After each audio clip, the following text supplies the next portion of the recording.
Highguard is here, the gaming event of the century that I definitely didn't forget was coming out until the day before it released. While gaming YouTube once again proves that it is broadly useless and an echo chamber of redundancy, I am here to provide the opinions that you actually care about and focus on the real task at hand, like providing the critical analysis that Highguard is going to fail because the characters are not goonable. Now look, you can argue that the 3v3 game mode is awkward, the pacing isn't particularly good, the game optimization is quite terrible, and the server issues cause quite a bit of problems on launch day, but I think people are missing the fact that the aesthetic cohesion of this game and how that spreads into the characters and your ability to imagine a life with them at a mere flash of their image on the screen is kind of the real detriment to this game's long-term success. When I talk about goonability, I'm not talking about the lowest common denominator stellar blade garbage that really only counts as taste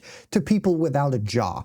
I'm talking about this level of artistic cohesion in the direction of the aesthetic of the world that makes characters feel fucking sick. There's so much definition and intention in the craftsmanship of the art direction, and you can see that carry into the characters.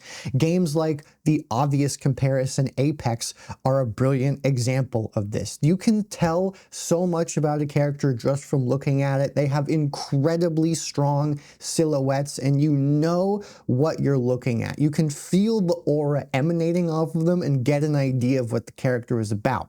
But most importantly, you can look at them and immediately have a flash of imagining what your life would be like if you were happily married. This is true with basically all games that successfully do this. You know, Deadlock is a fantastic other new example with some absolutely outstanding character design. Hades is, of course, another brilliant example where everybody is not just hot, but cool as fuck. I don't even need to mention Baldur's Gate 3, like, mommy. But with Highguard, there's a level of, I don't know, je ne sais quoi that makes me just kind of like bored looking at everything. To be clear, this isn't like a bad looking game, but I think one of the biggest problems that this game has is its choice to go in the science fantasy direction. This is always something that can either be exceptionally fucking cool in the nature of 40K or something like the Nier franchise,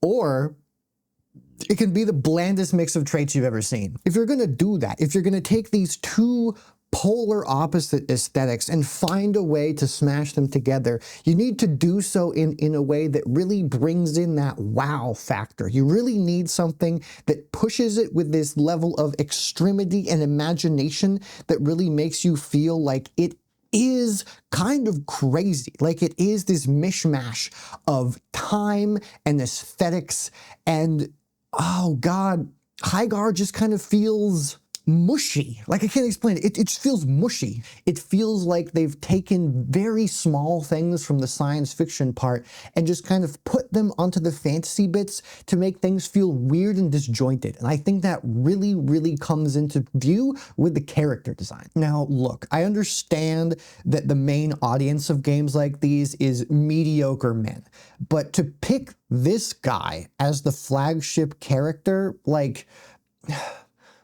why? He's just this slab of neutral colors and dark textures that really doesn't tell you anything.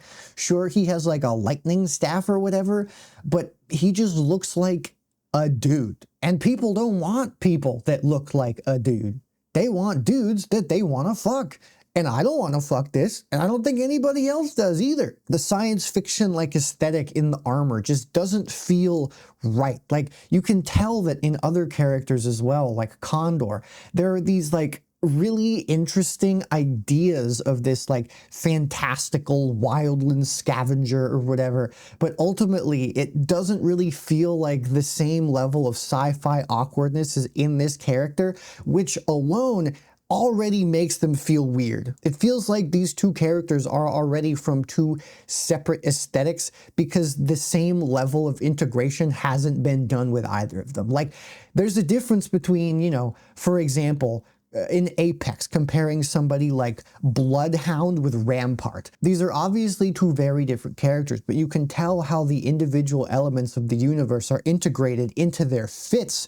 You can get a lot more of a coherent vibe between the aesthetics. Strong use of color palettes, identifiable character traits, consistent application of the different elements that they're drawing from in this universe make the characters feel individually distinct, yet also completely different in an exceptionally cool way that makes me want to marry both of them. Ice Guy looks like that Jack Frost kid grew up and then accidentally stumbled through a monastery and then a junkyard. Even down to the scarf, it kind of feels like this character is supposed to be some sort of a Wraith analog from Apex, but all of the edgy sauce, like I like Wraith because I want her to step on me.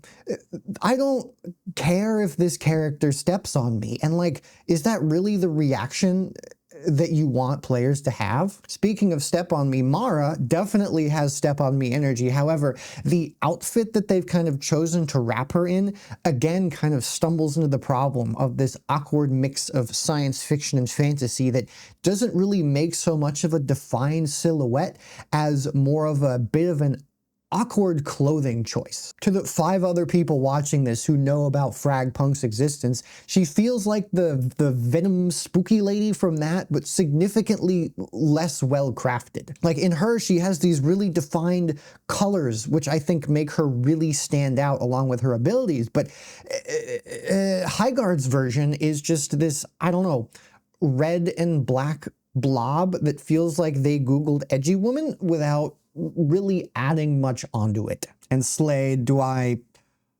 really need to say anything about Slade? Like, dude looks like he'd support ICE. Like, no thank you. The lack of goonability in these characters is deeply frustrating because I can tell that the devs are quite passionate about this video game with which they have made. However, if I can't look at a character you've made and want to imagine a life with them, want to throw out the most insane just hear me out you've ever seen, or think that shit's cool as fuck, goddamn, then like you've kind of failed. I'm sorry. I'm sorry, but you've kind of failed. No smoke to these devs at all. Like, again, they're just doing their best. They're making a game that they want to make. They're having fun, and that's what we want. But I'm sorry. I can't goon to this, and I don't think anybody else can either. So, yeah.